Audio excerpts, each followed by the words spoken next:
exactly. See that? Yep.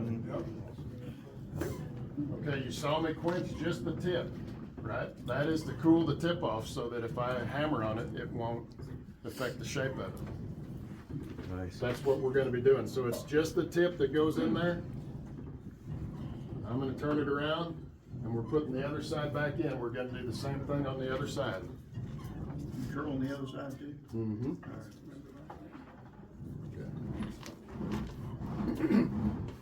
These guys are doing good. How about a round of applause? Yeah.